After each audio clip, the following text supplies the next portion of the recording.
The AP Top 25 poll came out today, preseason.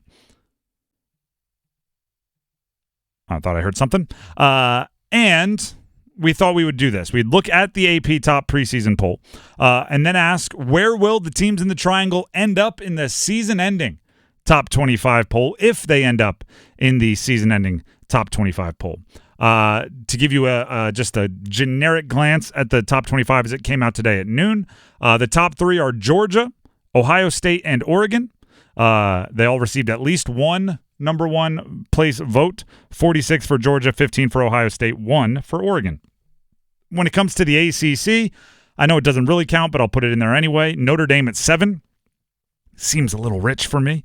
Florida State 10. Clemson 14, Miami 19th, and NC State comes in at 24th. In the also receiving votes category, Louisville, Virginia Tech, and SMU would be 26th, 27th, and 29th. Let's go. Make it a top 30. Make it a top 30. ACC's dominating. David Hale of ESPN covers the ACC pointed this out. When the top 25 was implemented originally, I believe it was 1989, there was like 104 FBS teams. Now there's 130-something FBS teams. If the ratio grew, it should be a top 132 right now because 25 was a certain percentage of how many teams were available. Does that make sense? So a top 32, that is? Top 32 is what the equivalent of a top 25 would be back when the top 25 was originally implemented. And if that were the case, the ACC would have a whole bunch more because they have 3 of the 4 closest also receiving votes teams in the poll. So that's where they stand right now. Duke, UNC, not in the top 25, not receiving votes. NC State, 24th on the top 25. By the way, App State got 4 App votes. State, also receiving votes. I'm going to try to do this as honestly and just rip the Band-Aid off as quickly as possible. Okay. I don't think Duke or UNC end up in the top 25. Oh. UNC may flirt with the top 25, especially because I think they could win their first 6-7 games in a row, and if you're 6 or 7-0, usually you jump up into the top 25 somewhere. But starting with that Georgia Tech week 7, I believe, or their 7th game, I think they're going to have some tough ones there, drop a couple. That's kind of where it stands. If you tell me UNC's quarterback situation works out and you get the top level of that production, I completely change this. I think they could be a top 25 team. But that's a big if, right? Now, how many teams out there, hey, if we nail the quarterback position, we're going to be really good? There's a bunch of them. Duke is in a rebuilding year. There's nothing wrong with that. There's nothing wrong with being a bowl team that doesn't make the final top 25. I think bowl eligibility for them is a good season, right? Any 7, 8, 9 wins on top of that, great season. But you know, that's not, I don't even think an insult to them saying like, I don't know if you really jump into the top 25 based on what they've had to replace. NC State becomes a difficult one for me. I think they finish in the top 25. They're 24 in the preseason. I think they finish in the top 25.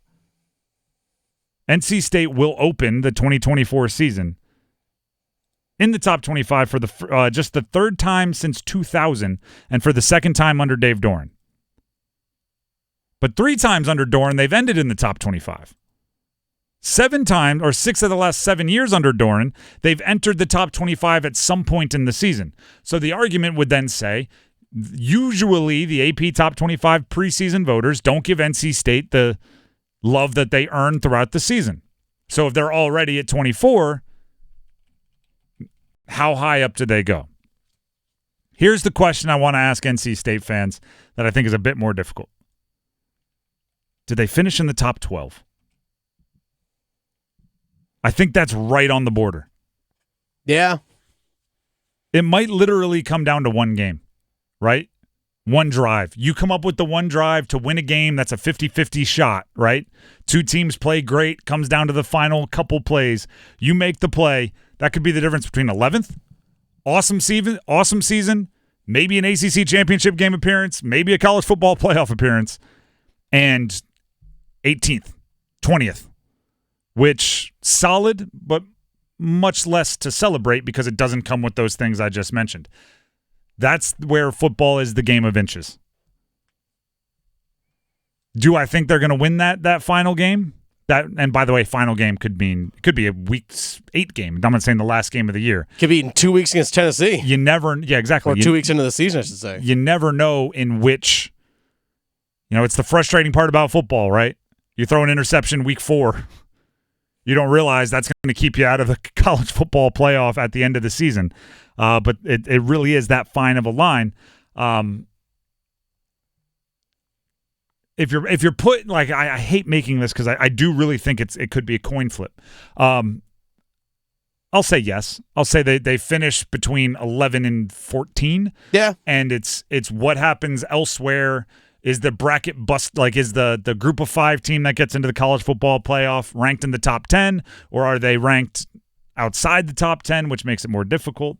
It comes down to everything surrounding the team, but that's where I think they end up. Not unbelievably confident in it, but the prediction has been made, so I'm going to let it rock.